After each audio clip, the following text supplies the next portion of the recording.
ನಮಸ್ತೆ. ನಾವು ಹತ್ತಿಮತ್ತೂರು ಗ್ರಾಮ ಅಂದರೆ ಹಾವೇರಿ ಜಿಲ್ಲೆ ಸವಣೂರು ತಾಲೂಕು ಹತ್ತಿಮತ್ತೂರು ಗ್ರಾಮದ ನಿವಾಸಿಗಳು. ಇವತ್ತು ಹಾವೇರಿ ಮತ್ತು ಗದಗ ಲೋಕಸಭಾ ಚುನಾವಣೆಯಲ್ಲಿ ಇವತ್ತು ಮತದಾನ ಪಟ್ಟಿಯಲ್ಲಿ ಇರತಕ್ಕಂಥ ಹೆಸರು ಮಾವತಿ ಬಸವರಾಜ ಮಿಜ್ಜೂರು ಅಂದರೆ ನಮ್ಮ ಧರ್ಮಪತಿ. ಇವ್ರದ್ದು ನಮ್ಮೂರಿಂದ ಇದು ಒಂದು ಹೋಬಳಿ ಮಟ್ಟದ ಕ್ಷೇತ್ರ. ಊರಿಂದ 12 ಕಿಲೋಮೀಟರ್ ದೂರದಲ್ಲಿರ್ತಕ್ಕಂಥ ಹೂವಿನ ಸಿಗ್ಲಿ ಗ್ರಾಮದಲ್ಲಿ ಮತದಾನದ ಬಂದಿದೆ ಆಗ್ತಕ್ಕಂಥದ್ದು.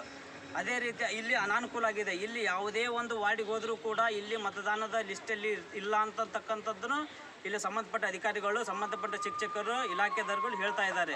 ಅದೇ ರೀತಿಯಾಗಿ ಇದು ನನ್ನ ಒಬ್ಬನ ಸಮಸ್ಯೆ ಅಲ್ಲ, ಇಡೀ ರಾಜ್ಯದಲ್ಲಿ ಇರ್ತಕ್ಕಂಥ ಇಲ್ಲಿ ಜಿಲ್ಲೆದಿರ್ತಕ್ಕಂಥ ಒಂದು ಸಮಸ್ಯೆ.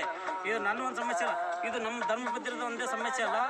ಇವತ್ತು ಇಲ್ಲಿ ಇನ್ನೊಬ್ಬರು ಅಮಾಯಕರಿದ್ದಾರೆ, ಪರಸಪ್ಪ ಮಳ್ಳಳ್ಳಿ, ತಂದೆ ನಿಂಗಪ್ಪ. ಇವ್ರದ್ದು ಕೂಡ ಬದುಕಿರ್ತಕ್ಕಂಥ ವ್ಯಕ್ತಿ ಡಿಲೀಟ್ ಅಂತ ತೋರಿಸಿದ್ದಾರೆ ಮತದಾನ ಪಟ್ಟಿಯಲ್ಲಿ. ಇದು ಒಂದೇ ಸಮಸ್ಯೆ ಅಲ್ಲ, ಬದುಕಿರ್ತಕ್ಕಂಥ ಡಿಲೀಟ್ ಅಂತ ತೋರಿಸ್ತಾ ಇದ್ದಾನೆ. ಅಂದರೆ ಕಾನೂನು ಸುವ್ಯವಸ್ಥೆ ಇವತ್ತು ಯಾವುದರ ಮಟ್ಟಿಗೆ ಇದೆ ಅಂತಕ್ಕಂಥ ನಾನು ಸಾರ್ವಜನಿಕರಲ್ಲಿ ಮನಸ್ತಾಪನೆ ಪಡ್ತಾ. ಇವತ್ತು ನಾನು ಬಹಿರಂಗವಾಗಿ ಹೇಳ್ತಾ ಇದ್ದೇನೆ, ನಾಳೆ ನೀವು ಬಹಿರಂಗವಾಗಿ ಹೇಳ್ತಾ ಇಲ್ಲ. ನಿಮಗೂ ಇವತ್ತು ಅನ್ಯಾಯ ಆಗಿದೆ, ಇದನ್ನು ಖಂಡಿಸಬೇಕು. ಪರಸಪ್ಪ ಮಳ್ಳಳ್ಳಿ ಅಂತ ಇವತ್ತು ಲೈವ್ ಆಗಿ ಬದುಕಿದ್ದಾರೆ, ಇವತ್ತು ಡಿಲೀಟ್ ಅಂತ ತೋರಿಸ್ತಾ ಇದ್ದಾರೆ.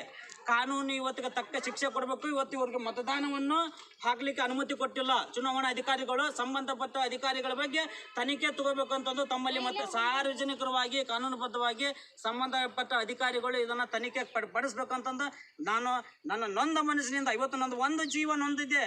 ಇಂಥ ಹಲವಾರು ಜೀವಗಳು ಇವತ್ತು ರಾಜ್ಯಾದ್ಯಂತ ನೊಂದಿವೆ.